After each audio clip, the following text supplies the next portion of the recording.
Well, good evening and welcome to Blitz 8. Take a rivalry game and then add playoff implications, and you have the formula for a big game. Portland and South Portland. The Battle of the Bridge tonight in South Portland. Class B South matchup. Two similar players leading these teams. Jalen Jackson of South Portland, Kennedy Charles of Portland, both punishing runners and big hitters. Now, Portland scored to end the first half and had a 20-6 lead going to the third, but the Red Riot's first possession of the second, they score. It's Jackson to Nolan Hobbs, 20-13. We have a game. Portland drives, fourth down at the South Portland 10, but Jackson brings down Charles for a loss. Bulldogs D making plays. Remy Jawani stepping up, bringing down Jackson. The drive stalls. Portland gets the ball back, goes to work in the fourth. Regan Buck turns the corner. He is off to the races. 49-yard game. They get inside the South Portland 10, but again would turn it over on downs. For the Portland D, again and again making big plays. Brady Viola brings down Jackson. Looks like a scoop and score, but instead intentional grounding is called. The South Portland drive goes nowhere. They'd have to give it back to Portland in over a minute to play. Portland on 4th and 1 ices it with the Andrew Brewer run. Portland takes it 20-13. Looks like they could have the #1 seed in B South after the win tonight in the Battle of the Bridge. All right, Biddeford hosting Westbrook. This matchup was all Tigers tonight as they honored the 1980 state championship team. Late in the first half, Ivan Ramos gets to the outside, and who wants to tackle that guy? Going deep into Westbrook territory. Next play, Patrick O'Driscoll, touchdown pass to Bryson Wolfhart. Tigers scored 56 in the first half. They beat Westbrook 63-22, heading into the postseason with a win. All right, Coney hosting Falmouth. This was the game of the night in the B North matchup. Third quarter, Finn Caxton Smith punches it in from 2 yards out. Falmouth goes up 21-14. Coney would have an answer. Dom Napolitano drives his team, turns the corner, gets to the outside, takes it in, 21-20 Falmouth. The point after is no good, though. Falmouth puts together a big drive in the fourth. Indy Backman busts through the line, deep into Coney territory, down inside the red zone. 2 minutes left, 4th and short.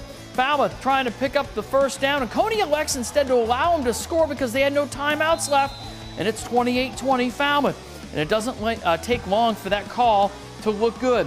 Davin Flynn airing it out to Napolitano, who threw for a touchdown, ran for a score, and then catches this one from 71 yards out. It's 28-26. They need the 2-point conversion. Same combo, Flynn to Napolitano. We're tied at 28. We go to overtime. In overtime, it's Napolitano on the keeper going in for the score. Coney up 35-28. Last chance for Falmouth on 4th down. Throwing to the end zone and just out of reach. And Coney with the improbable 35-28 win as they head to the playoffs, probably as the 2 seed in the North.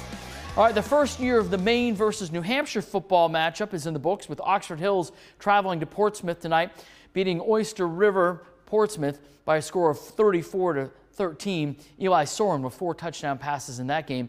Maine goes 2-3 against New Hampshire this year in those Class A crossovers into New Hampshire. Tonight, Bonnie Eagle hosting Thornton Academy in the great rivalry that is Bonnie Eagle TA, winners of 8 of the last 9 A championships.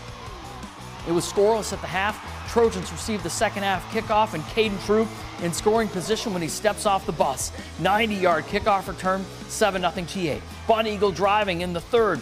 The throw to the end zone to try and tie it up, but it's True picking it off, and it stays 7-0. Trojans then march 80 yards. Hayden Whitney, the 13-yard touchdown score, 14-0 Thornton Academy.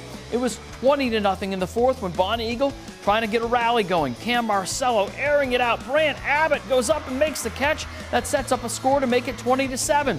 But on the ensuing drive, Whitney breaking one off here, a 62-yard touchdown. His third score of the half, 27-6 Thornton Academy. They are hot right now. They finish with Sanford. Scots have Bangor next week. Scarborough hosting Edward Little. Red Eddies down 35-16 at the half, but they've got some fight in them. Tate Morris keeps it, goes in from 18 yards out, cuts the lead to 35-22. To the fourth quarter, D'Angelo Alston, the shovel pass to Tim Crockett for the score. Alston had 4 touchdown passes. Scarborough regains the big lead. Later in the fourth, Crockett scores his 3rd touchdown of the game. 49-30 Scarborough the win.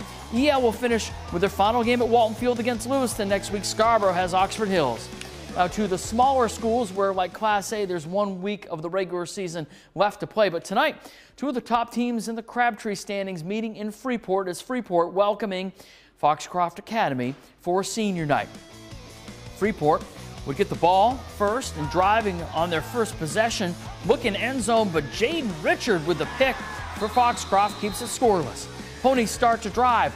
Helmsley Marsters, now I haven't seen this before, goes one way, comes back the other way, and you know, you got to do what you can to tackle him. Cooper DeLois tackles him by the pants, pulls him down.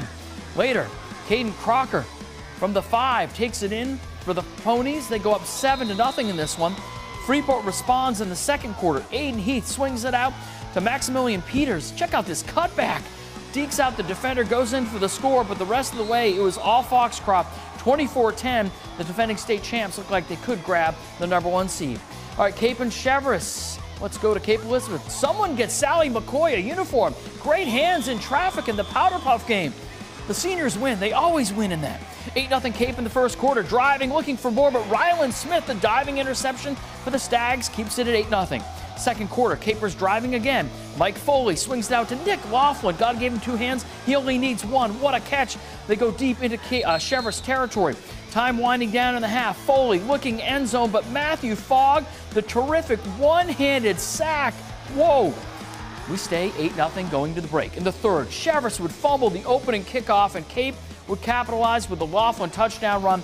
23-6 Cape. Capers should have clinched #2 seed in C South. 5-2 York hosting 5-2 Wells. Warriors coming off an overtime win over Kennebunk, and they carry that momentum right to the opening kick. Dylan Davis, Sia, returns the opening kick 90 yards. Wells up 7-0 in this rivalry game, just like that. Warriors defense came to play too. Linebacker Johan Curley all over the place. The big hit. Then York goes to the air. Eli Potter, who sealed it last week for the Warriors, returns at 27 yards for the score. 42-6 Wells with a big win. They go into the postseason at 6-2. 8-man large school battle. 6-1 Mount Ararat hosting 7-0 Yarmouth. Late in the second quarter, Shea Farrell, his second touchdown of the half. Mount Ararat up 22-6. They were motivated tonight. Stayed that way until the fourth. Eagles start to drive. The give to who else? Dash Farrell picks up the gain, nearly 40 yards. And it's Shea Farrell finishing that drive. It was all Farrells tonight for Mount Ararat. The short touchdown run, 30-6 Eagles. And then Shea Farrell, what a monster season he has had. Caps off his day with an 85-yard touchdown run, 38-14. Mount Ararat should claim that top seed. Now the playoffs already underway for the 8-man schools. In Old Orchard, the Gulls hosting Telstar, a matchup that was a repeat from a week ago. We head to the beach where it was scoreless until the second quarter. Elijah Vasquez out of the Wildcat takes it in from a few yards out. 8-0 Old Orchard Beach. Next drive, Wesley Gallant out of the Wildcat backfield. He goes in for 6. Seagulls up 16-0. Then late in the first half, Riley Provencher takes the handoff. He would score. This was all Old Orchard, 44-6 over Telstar. They have top-seeded Mount Valley next week. All right, second-seeded Maranacook hosting 7th-seeded Sacopee Valley. Scoreless in the second. Maranacook trying to go to the air, but Cotter Bernard of Sacopee comes down with the interception. We stay scoreless. Later in the second, Black Bears go to the ground. Kobe Dunn, well done, picks up the first down.